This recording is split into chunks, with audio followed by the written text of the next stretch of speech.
that way. Ah, yes, we're recording. Good.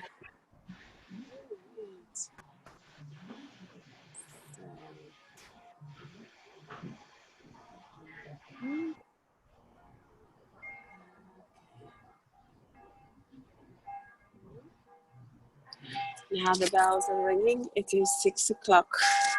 Don't know if you can hear it. All the church bells are ringing around me. Wait, I can flip my camera around. Yeah, just showing you where I'm at.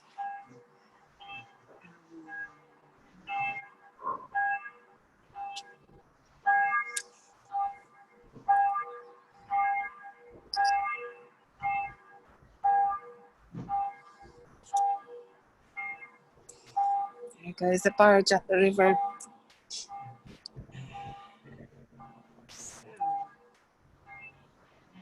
Okay, oh, I forgot to do.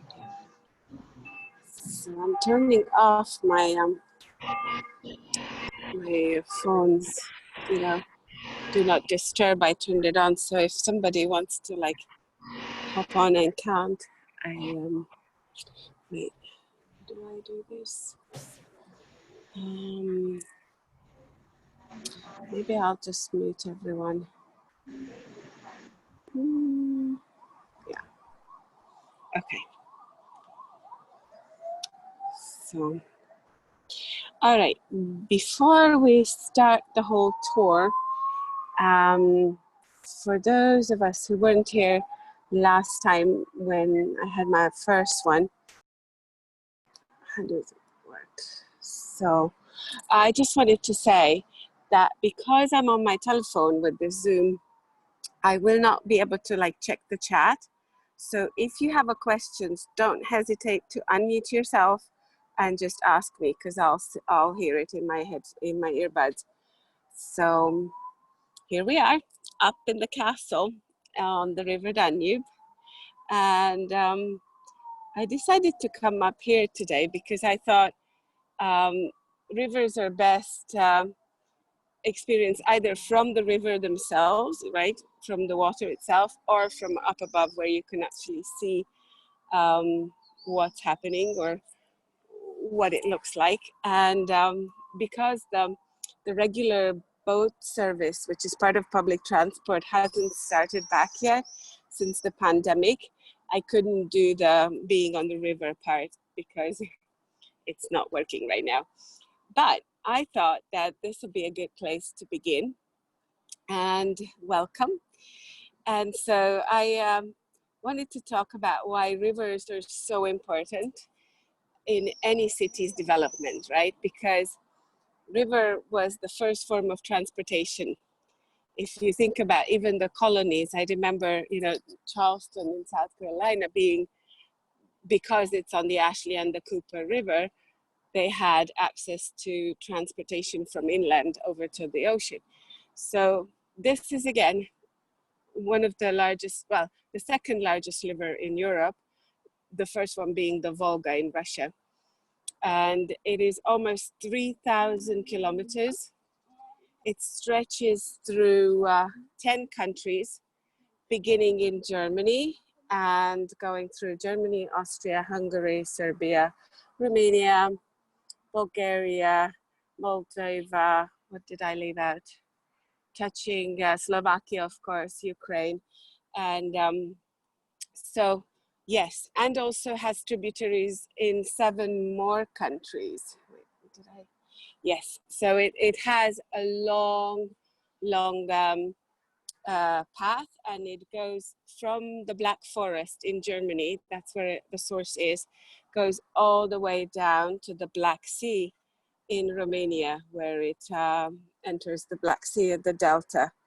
And right now I'm on the west, no, yes, the west bank, the right bank of the river, which is the Buda side of Budapest. That's why you can see right there, these are the hills of Buda. Over there is the Gerlift, where we have our little Statue of Liberty, which was for the liberation for Second World War. Here we go. And then the other side of the river is all flat. You can see there's no hills or mountains. It is Pest. So that's how the city is divided up into Buda and Pest. And I am right now, or the camera is actually facing south. So the river is flowing this way. And that's where it goes down to Romania and Serbia and Bulgaria, down that way. Budapest has 10 bridges across the Danube in the city. 2 of them are in the north and the south. They have the railway bridges, but the rest of them are all transport, you know, both ways, cars and public transport as well. The 19th century was like a big time, I think, for all like metropolis developments and also the river itself. This I wanted to show you where I'm starting the tour from is called Mary the Mother. Santa Maria Mater Dei is the Latin name. And this statue looks over the Danube and over to the whole country because Holy Mary is the patron saint of Hungary, because in the year 1000, when our first king Stephen was crowned, he offered the whole country to the Virgin Mary. So there you can see our first stone bridge. This one, or the closest one here, is called the Chain Bridge. And that was the first permanent bridge that was built across the river. Before that, they had bridges, wooden bridges that burned down. And this was the first stone bridge, which was built by an English architect named Adam Clark. And he also built a tunnel, which is right next to it. So the story goes that when it rains, they just push the bridge into the tunnel, but of course they don't. It's just, so back here is what's called the Royal Palace, and I'll walk around this way. And this royal palace, actually no kings or queens ever lived here. Right now it houses our National Gallery. And it was just built by the Habsburgs as the Austrian kings of Hungary, just as a way of showing their power. So they never actually used it as a residence of kings or queens. But it also has our historical museum, and like I said, the other building part, it has the National Gallery. And over on the other side, I don't know how much you can see, is the Basilica, our main cathedral. It's of course called Saint Stephen, who was our first king, the one that was crowned in the year 1000. And that's a 19th century church. A lot of the architecture in Budapest is from the second half of 19th century, especially from 1870 onward was when Budapest really became like the thriving metropolis that it is today. That's when they joined the 3 cities. Buda was a separate city before Pest was a separate city. And up in the north, we had the old Roman settlement called the Old Buda. And the 3 cities joined in 1872. And since then, it began real huge developments along the river. So like I said, the river has always been major shipping traffic as well. Like over 10 million tons of goods are shipped still each year on the river, because in Germany they also have the canal system from the Rhine and the Main, and so it connects, you know, the whole of Europe for the cheapest way of shipping downriver, and also, of course, a lot of tourists who come here, especially from the United States, they come on the river cruises because they're the most beautiful, right? And so right now, there are no cruise ships. Normally, if you look out here, on the other side of the river, there are always these big, giant river cruise ships. right now they're just about starting to run the tour boats, the little tour boats that go up to from one town to the next. So there's the Basilica of Saint Stephen across over there. That's the head church in Budapest. So basically our bishop, it's a Catholic church. Our bishop resides there. And yeah, it's about 93 meters tall. And the dome actually collapsed twice when they were building it. It just wasn't right, the construction. So if you're looking up north over there, you can see that there's something in the middle there. That's an island in the Danube. It's called Margaret's Island. And it is like the greenest part of Budapest so far. There's no constructions, like one hotel, I think, that's all. And they have an open air theater and swimming pools and sports facilities, but they also have like it's basically a big park in the middle of the city. And there's a 13th century convent there, which is why it's called Margaret's Island. Saint Margaret was a princess that was alive when the Tartars came and destroyed and burned Hungary in 1242.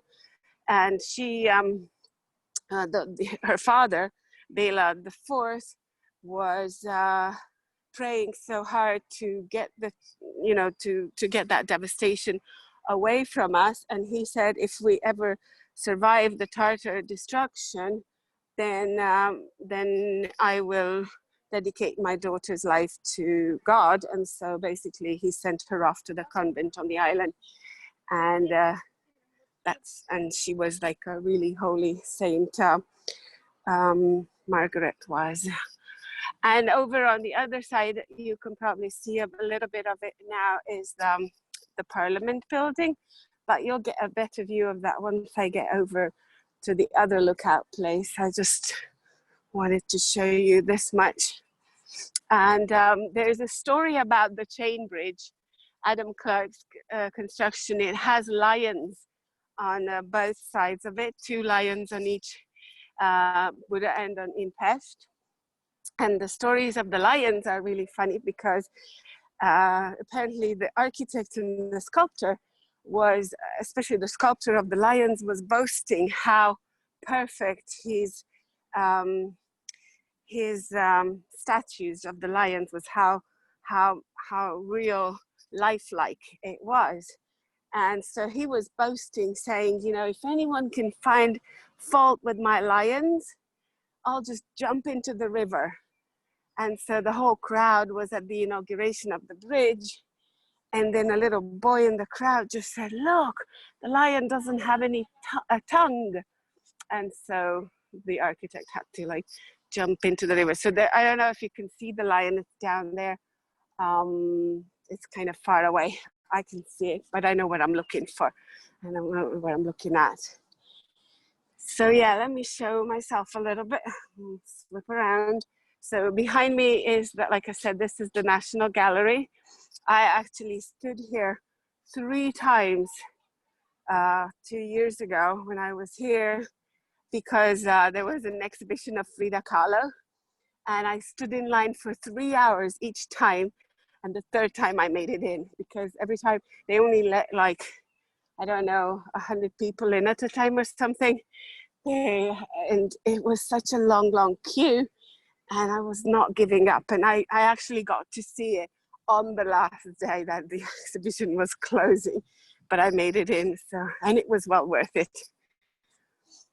So yeah, this is the Castle District is a very old, well, obviously, it's from the times of our first royals and kings. This was the walled-in settlement that was here in the medieval times. That's why it's called a castle, because it is walled in, and it was good for defense, and it's on the top of the hill. So rivers are important for transport, hills and mountains are important for keeping people safe, where you can see all the way around. And so, for example, Pest, the Pest side didn't get developed till much, much later than Buda did, because it was all flat. There was no way to defend it. And so it just started developing as a commercial center. And before that, it was just flatlands and meadows and swamps. And there is a story about our parliament building that it was actually built on the place of the dump, because there was no other place that was free to do such a big construction at the time when it was built. So wow, the sun came out, I'm so glad. And now I'm going to show you the bird up here. That's our magic bird. He's a mythical bird called Turul, and he's in a lot of old Hungarian legends. He's always got a sword that he carries, and I'm not sure about the legends about him, but it's like I said, like a mythical bird, so it doesn't die and it helps the people. So now I'm going to go and show you the palace of our present day Prime Minister and President of the country, because he actually came and built this place for, well, it was here as a theater, and now when they renovated it, they declared it that it was going to be the presidential residence. So that's the building from 1806. And this is like a government quarters now. There's a lot of police around. This little building here is the top of the funicular, which normally you can take. I mean, looking around here, you can see there's hardly anyone. And this is so weird because it's summer. Normally this place is swarming with tourists. There are so many people here most of the time. And because of the travel restrictions, there's no one here. And it just feels really strange because of that. So yeah, and this used to be the next building where the other flags are, not the European flag, used to be the theater in the castle. And it has a plaque on it that actually Beethoven himself performed in concert there in the year 1800. Yeah. So this is the government office, the president's office. And yeah, we have crows. I don't think we have ravens like London does, but we do have crows. And a lot of the times they use this castle district because of the 18th century buildings and older. They use it as a prop for Vienna because it's very similar to the downtown part of Vienna. Here's the plaque about Beethoven. So yes, May 7th, when he gave a concert, May 7th in the year 1800. Yeah. So this used to be that theatre. Oops, I just walked into someone's picture. So yeah, so they usually do filming here. A lot of times they do, filming that is set in the 18th or 18th century Vienna or any European city, and it's a lot cheaper to do the filming actually up here than it is to do it in Western Europe. So they have a lot of times they have costumes and horse carriages, and you just run into them, and then some of the streets are closed off, and it's a fun way of just walking around as a tourist, and you bump into someone wearing costume and long skirts. So I'm walking over to the other lookout place, which is called the Fisherman's Bastion, because I feel like you get a better view of the river itself. In the meantime, if you have any questions, go ahead and ask me. Now would be a good time to do it while I'm just walking. And I'll turn myself around. Oh. Marina, I have a question. Yeah. So Budapest was originally called Buda, and then Mm-hmm. and then Pest, another Yeah. part of it was brought in. Can you explain that a little bit more? Right. So the old Buda, which was the old Roman settlement, was up in the north, because this was the Danube River was the border of the Roman Empire. So anything that was on this side, on the right bank of the river Danube, was part of the Roman Empire. They called it Transdanubia, and it was called Pannonia. And but the other side was already barbarian territory. It wasn't part of the empire. So they have two cities, a military settlement and a civil settlement up in the north of Buda, and that was called Aquincum.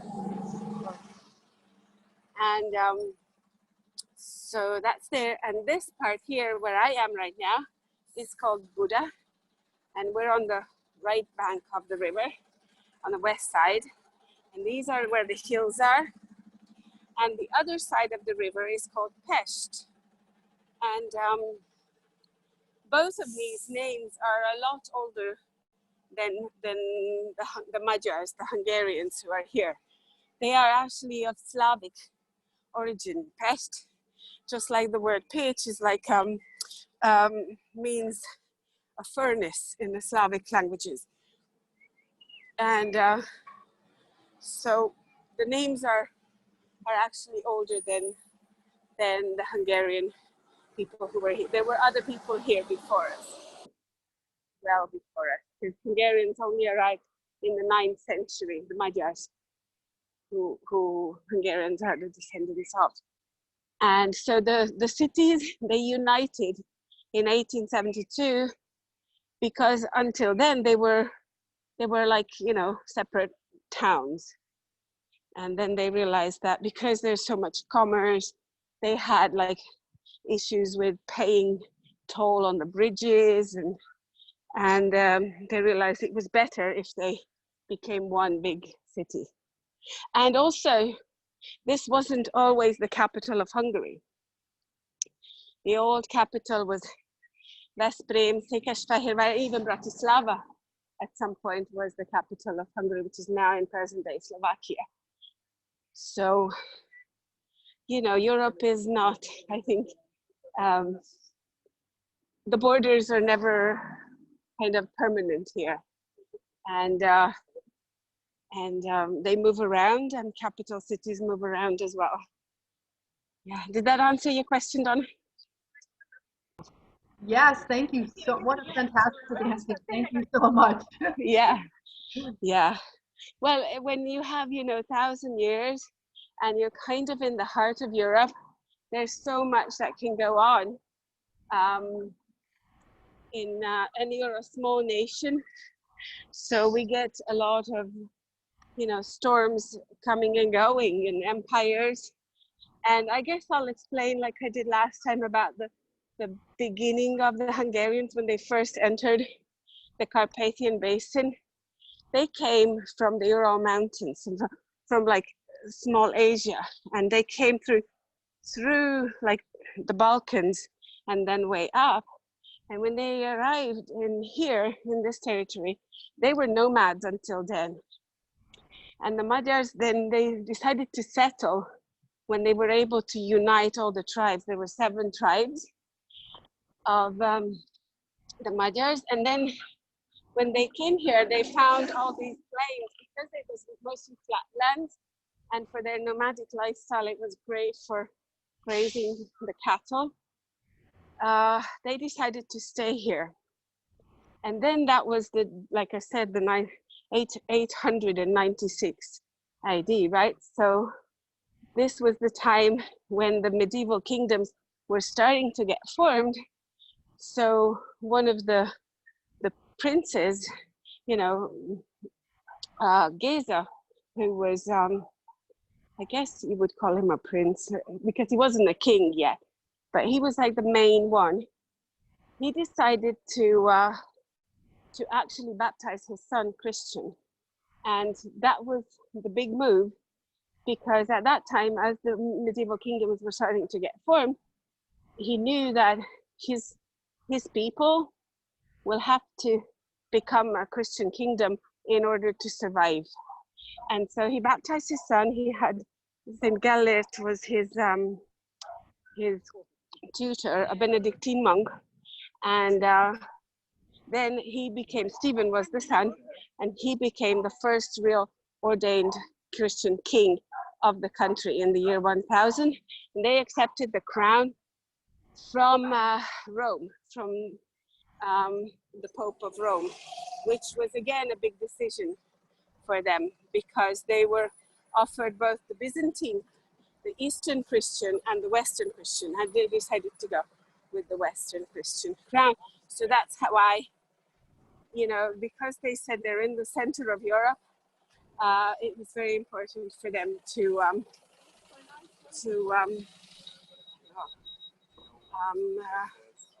make sure that they established their own power among all the other empires. So here we are. This is so fun. I'll show you. I've arrived at this main square here. It's called Trinity Square. And that's the biggest church, called Mátyás Templom, which is again dedicated to the Virgin Mother. But the nickname of it is Mátyás, named after our king, Mátyás. And because the church got its high season, or the peak time, during his reign in the 15th century, in the Renaissance. So this is an old church. They say that it was already established by our first king, Saint Stephen, whose statue I'll show you in a minute. But of course, it didn't look like this. This is, it's made to look old, but it's actually, this look is not really old. It's neo-Gothic. It's made to look like the cathedrals in Lyon and all the old European churches, but it's not. It's historic, you know, it's historicism. I don't know if I'm saying that word right.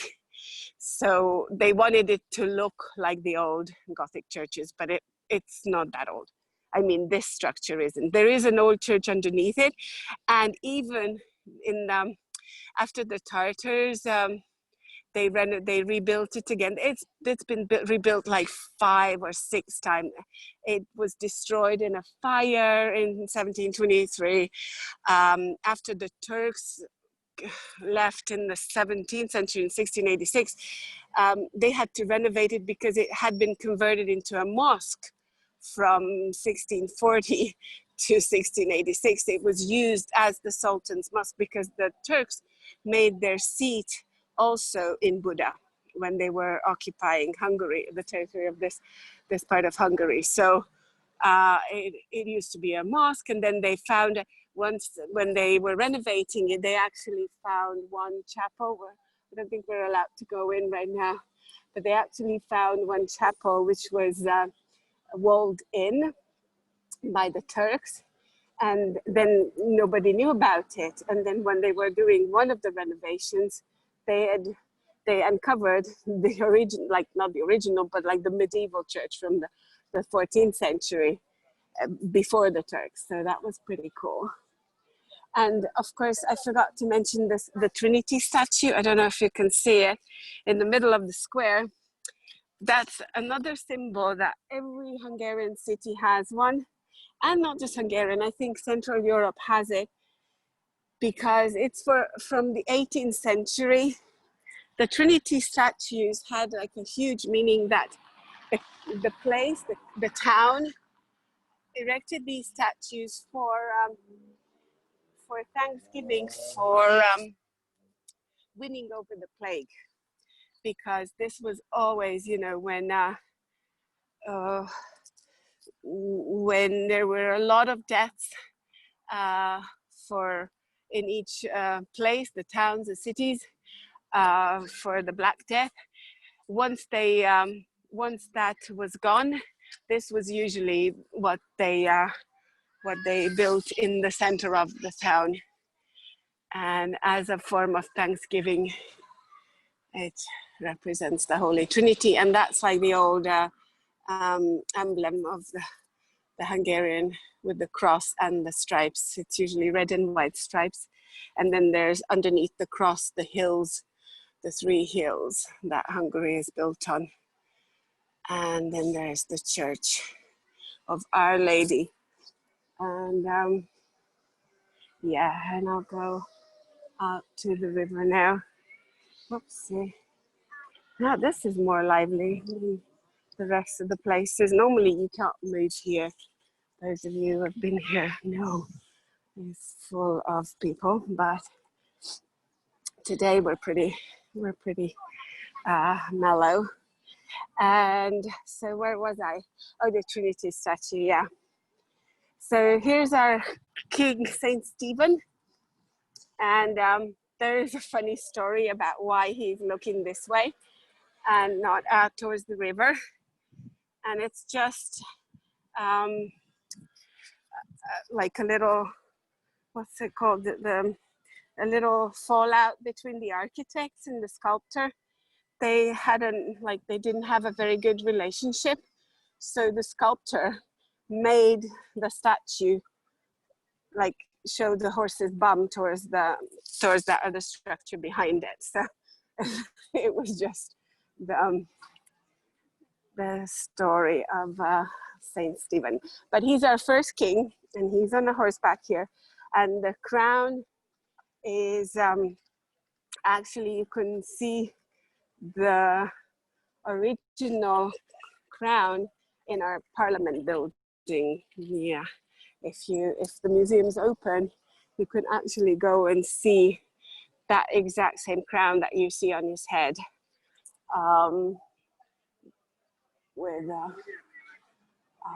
so that's Saint Stephen, our first king, who was crowned in the year 1000.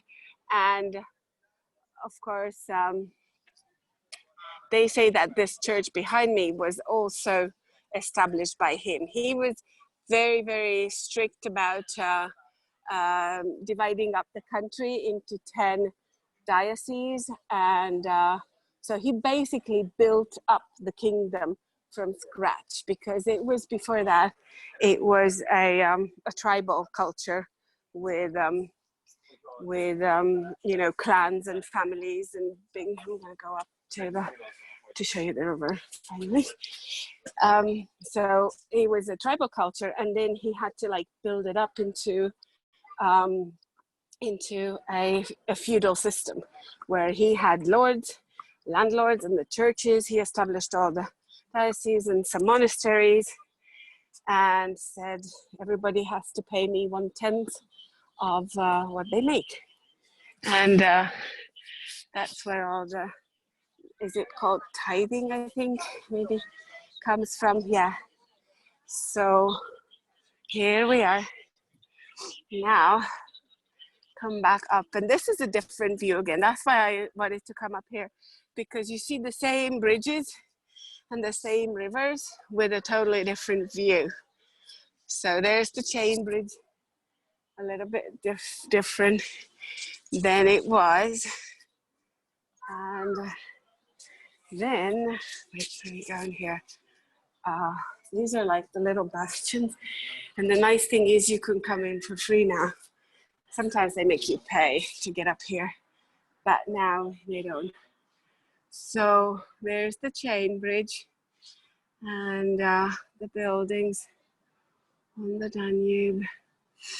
And on the south side of Pest, there was the industrial part where you had all the big factories.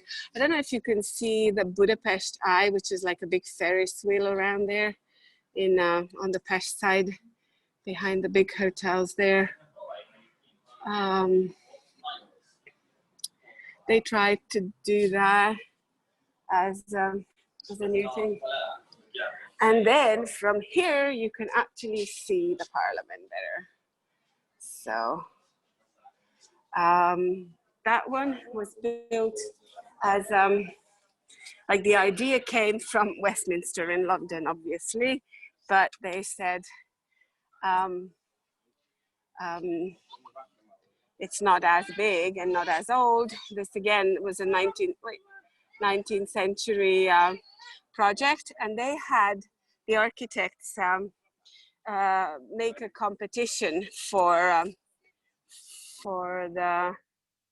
which, you know, which building structure they were going to build.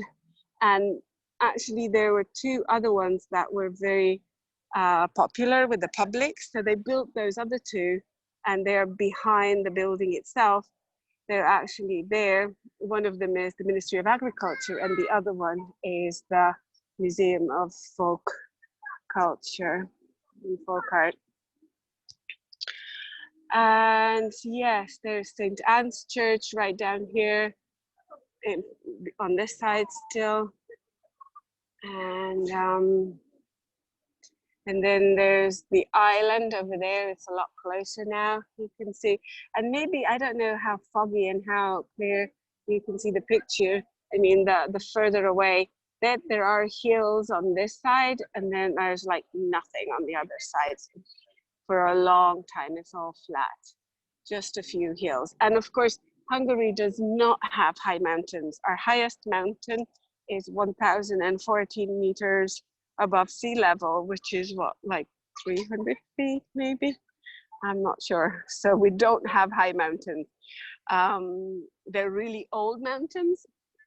A lot of them are limestone, some are volcanic, but they're not very tall, and skiing is not popular here. If it is, but people go to Slovakia, where the Tatras are, or to Austria, where you have the Alps. So yes, and the parliament, like I said, is also a 19th century building, and they're always renovating it, which is really nice, because before it used to be like a really dark gray building. And so they had to go around all the time, like they would clean the outside of it, and then once they finished cleaning, they went all the way back around. They could start all over again because of the smog and all the traffic pollution. So I don't know how they did it, that now it doesn't seem to get so dark gray. I don't think there's less pollution in the city. All right. So from here, I can basically show you. If you have any other questions, just go ahead and ask me, whether it's about the river or what Hungarians do nowadays, or anything, whatever's interesting for you. I'll be happy to answer.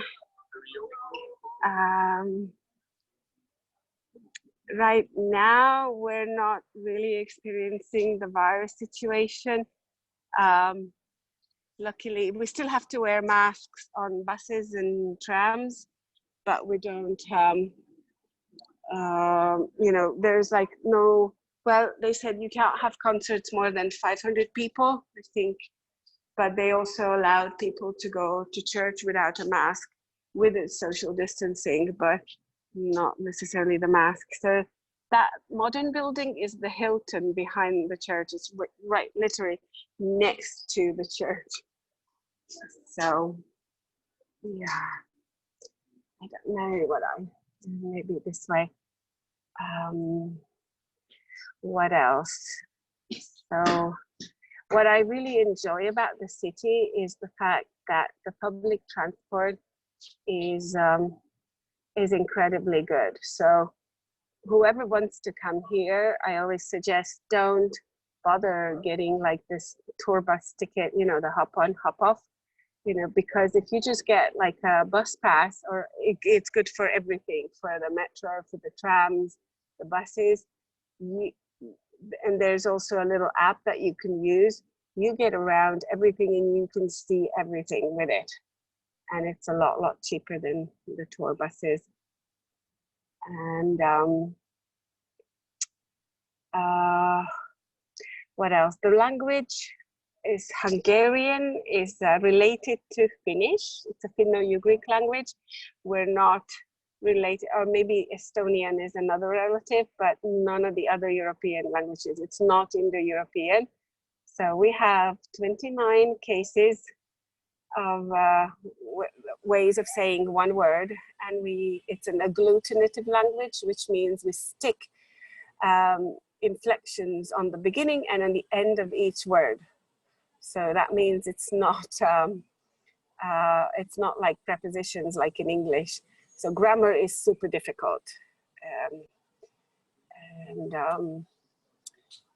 it takes people like Kimo who likes linguistic challenges, and yeah, and then you can learn it. If you like to learn hard things, then you learn Hungarian. Yeah, and what else? What Hungarians enjoy doing, of course. Oh, I forgot to say. Well, we are the spa and the dentist capital of the world. Budapest itself, the town, has 29 hot springs underneath our land here, just the city itself. 29 hot springs, and I was trying to look and see if I could see one of the baths, but from here you can't see it. We have Turkish baths, which are all equipped with saunas. Some are naked, some are co-ed, some are not. It's all depends on your taste and what you want. But the waters themselves are really healing. So they have a lot of, in German they say Kurort, which is like the curing places. I don't even know what the English word would be for that. So healing waters is a huge speciality. And I feel that all Hungarians love to swim. Water polo is our national sport, where Hungary always beats even the Russians. And we just had a water polo player die very young. It was like 50 or something. He was a big upset. And what else? Otherwise, there's a lot of money poured into soccer, football, but I don't think we've made it to the World Cup since the 50s. So, or I may be wrong. I don't follow that much what the football, but Hungarians love to, of course, play and watch football too. And what else? Otherwise, we're big into music, and music education in Hungary has been attached to the name of Zoltán Kodály and Béla Bartók, who Béla Bartók, both of them did a lot of collections of folk music. So they went out to Transylvania, to all parts of Hungary, even Slovakia, all the parts that used to be parts of Hungary before World War I, and collected, with a gramophone, collected tons and tons of folk songs. And then Zoltán Kodály in the 50s, he established a music education system, which is state subsidized, and it takes you through the solfeggio lessons to music theory, where you do the do re mi. I don't know if I'm talking Chinese or not. When you do the do re mi, and every child learns it in school, that's one thing. And then there's also state subsidized music schools where it's like very cheap, and your child can go after school, and then they learn solfege and an instrument. And we have Kecskemét is the town where we have like a very famous music school, where even, you know, Japanese, and it's a bit like Vienna in that aspect, that we have famous musicians, you know, getting trained here, because they say that the method that Zoltán Kodály developed for teaching children, what it does is basically it teaches the intervals and the jumps in music. So if you say do, mi, it's like 3, and then do, fa, and 4. And so it basically helps you recognize, it trains your ear with the help of folk songs, to appreciate music. So that's part of it. What topics would be interesting for you? Tell me. What would you like to hear about? And I'll come out here and just like keep showing you a different part of the Danube. Hi, Marina. This is Joseph. I was just wondering Okay. what, in terms of the food in Hungary. Oh, the food, of course. Yes. We cook everything with paprika. Paprika is our spice of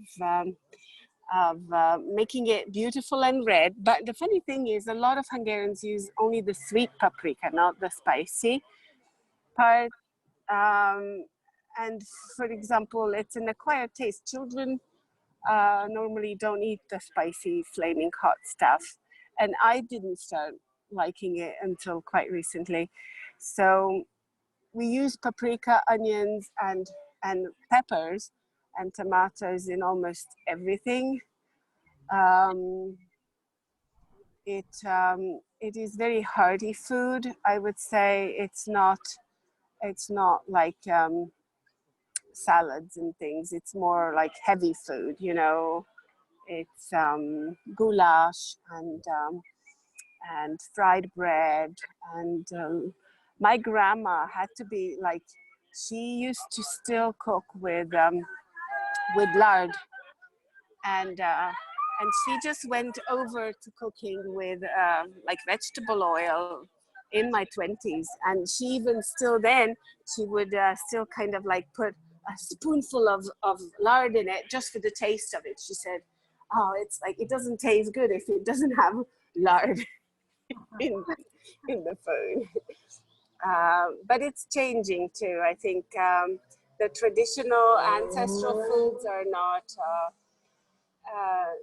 like not always so popular with the young people, but that also can change, you know, it goes back and forth. I would say I just wanted to get away from that crowd of rambunctious young people behind me. Yeah, so that's our main thing. And the other weird thing is that I remember one of the people who came here said, this was so weird. Guess what we put on French toast? Ketchup and mayonnaise. Oh gosh. Because it's not sweet for us. It's dinner. We fry bread and eggs for dinner, and it's a savory dish. It's not sweet at all. But we also have something which is not considered dessert, but it's pasta with sugar and poppy seed. Wow. But that's not dessert. It's regular food. So we do have some weird dishes, and it's funny because kids grow up eating it at the school canteen, so they don't think, you know, it's weird at all. You know, it's only when people come and say, well, what's that? Or we have, you know, like this, the kids are served tea in kindergarten and school, but it's like warm tea with a ton of sugar and lemon juice. And so I had a friend who was from England, and he thought it was hot apple juice. That's what it tastes like. It's like hot lemonade almost. Yeah. And yeah. And another thing that we like to do a lot is canoeing on the rivers. We have quite a few rivers. Like I said, the Danube has a bunch of tributaries, and the Tisza as well. So canoeing is like a national pastime, I think, for Hungarians and the Czech people. We're both into this canoe trips, where you either take your stuff with you in these canoes and you go downriver, or you have like a service where they take your tent and your cooking gear and everything with a trailer, and then you arrive at your next stop. And so there's like a lot of that possibility. And the Danube has super good bike path all along. I think from Germany down to Serbia, it has a bike path along it. So my ideal tour would be, if I had a lot of money, to do the Passau Vienna tour, which goes along the Danube. There's like a bike path, and you have a boat to sleep on. So the boat goes along with you. So your hotel swims with you, and you can just bike along, and then you don't even have to pack or unpack. That would be like the ideal thing to do. Yeah, they have those.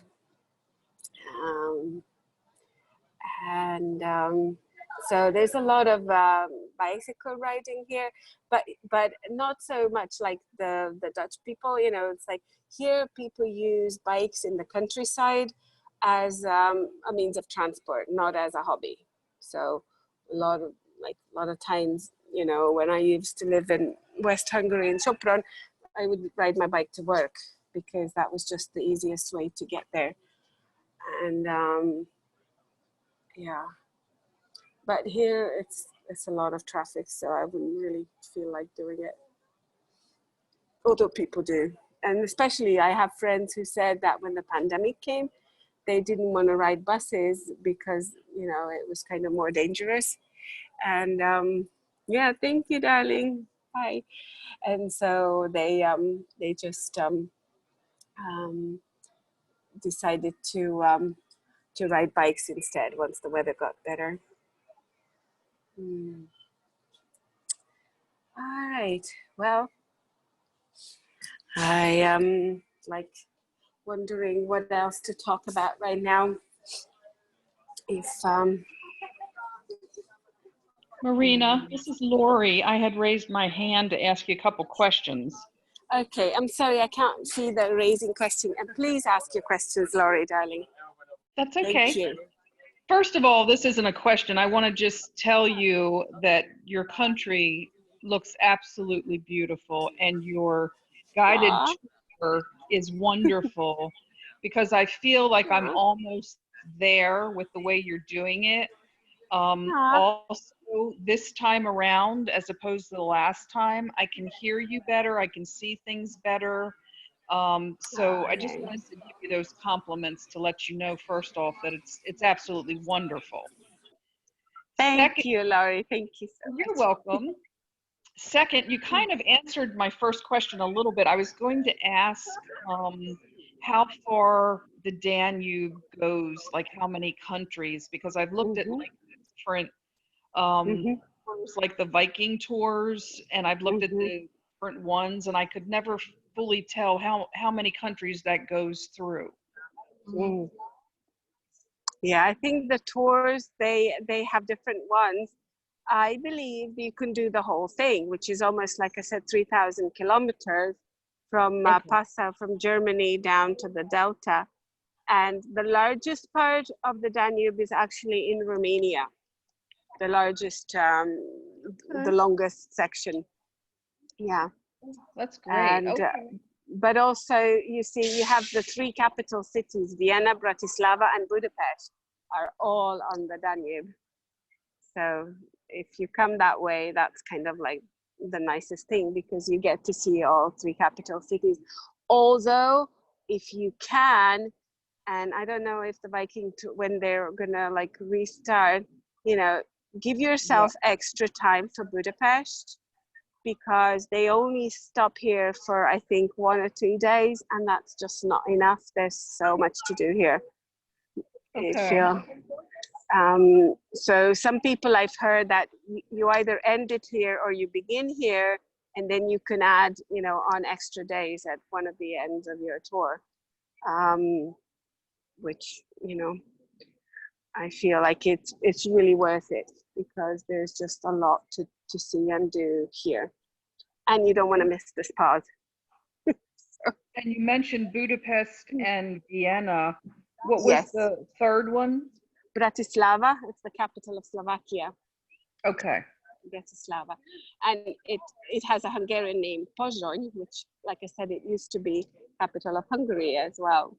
So it's so interesting and so beautiful. Yeah. And my last thing I was gonna, it's not really, I don't know if it's a question, but with all your guided tours, I know you're recording them, and it would be really great, I think, just a suggestion, to put them on like your website or your landing page. Oh, And then you could oh, make there you them go. almost like a course, repurpose them almost like a walking Ooh, tour course or something. And you could charge for that as well.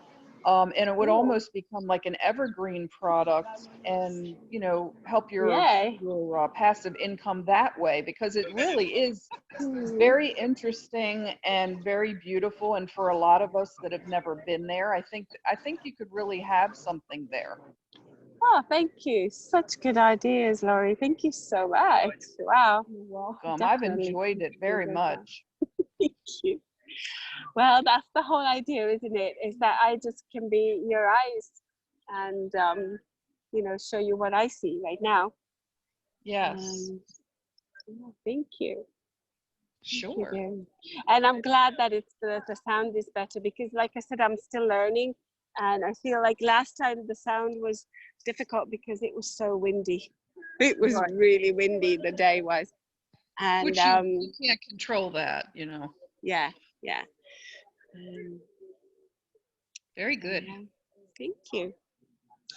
All right. Is there anything else?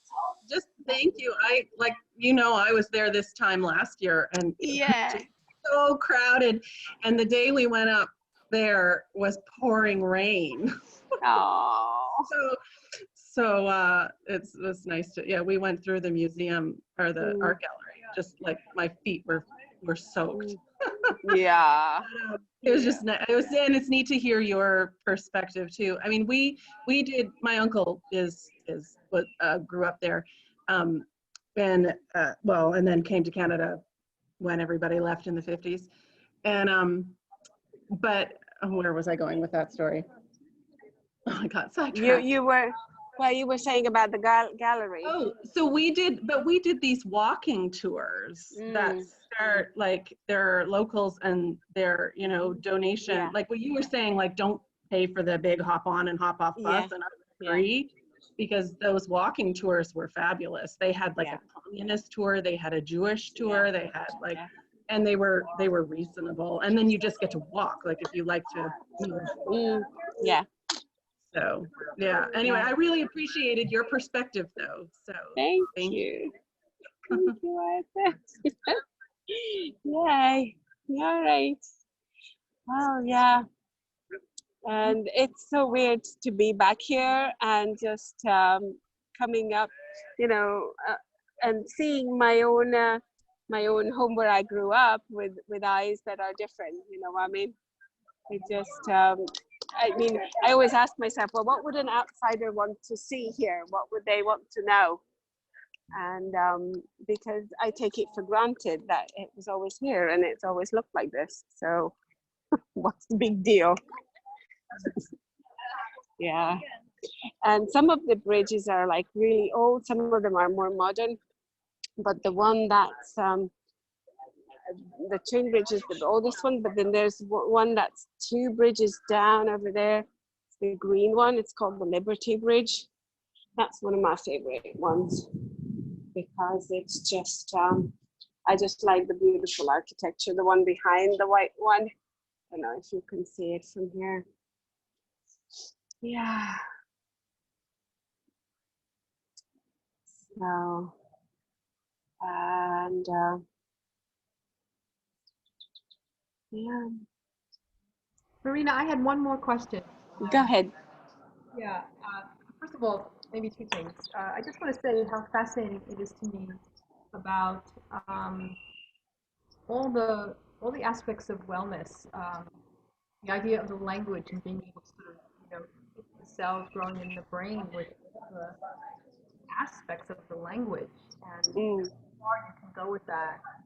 And then the spas, as well as the music, the ability to bicycle ride, and it just feels I don't know, it's very supportive of sort of a whole wellness opportunity for that. Yeah. Yeah, I feel here people value their wellness. You know, they value the time at the spas. It's interesting because you know, if I tell someone, I remember talking to my mother-in-law, for example, like spending a whole day at the sauna. She's like, what do you do at the sauna for a whole day? Like, for me, that's like, yep, that's what you do to get, you know, to get your system boosted up and, you know, and just like rejuvenate, you know. And it doesn't seem like it's something idle. It seems very precious to me, you know. Yeah. And the last question would be, I know that you're experiencing here in the United States, in the Eastern Coast, a lot of bizarre, amazing transition that's happened to the Earth without the pollution that we have. So there's clear stars, the air. Wondering what it's like in Budapest. Yeah, it's very lush here, and it was dry for a long time, and then we had a stormy couple weeks, and so it's really beautiful. And because I don't live here permanently, I really don't know how different it is. But they did say, my friends were saying that animals did come into towns, you know, and it was just like a lot more. I actually had a bird incident at one of the pools, like one time. The crows, they learn everything, and so they opened up people's like piles of towels and bags and things, pulled out the food, opened up the packaging of the food, and pulled it all out. I mean, it was crazy. It really was. But they adapt, you know, to city life, I guess.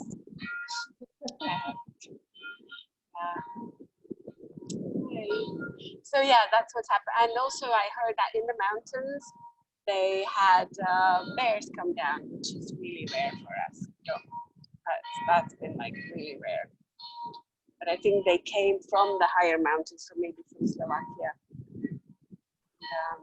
Somehow wandered down into our land, because they don't respect the borders, do they? Yeah. So enjoyed this. Thank you so much for coming. I'm so glad you did. Will you be doing another one, Marina? I believe I will, yes. Right now my flight got cancelled to Moscow, so I don't know what I'm gonna do. I just got an email last night that they're not flying to Moscow yet, so I'll see what happens. But I'll probably do another one, and maybe we can go down in the Jewish quarter and more of the central area in Pest on the other side. And then I'll talk about that part and World War II, because that was also, I mean, the bullet holes, they always come back. That's what we say in the walls, you know, of the older buildings where they had the shootings, whether it's World War II or 1956. The bullet holes, they always come back, because even if you replaster the wall, it has that wound there that the plaster will just fall off, and you can paint over it, but the bullet holes is a wound that will come back. Yeah, so we have a lot of painful history there too. Yeah, that would be interesting. Okay, yeah, we can certainly do that. We'll see in a couple of weeks, so I'll definitely keep you posted. Thank you. About that. Yeah, thank you. So thank you so much for coming. Let me show myself again.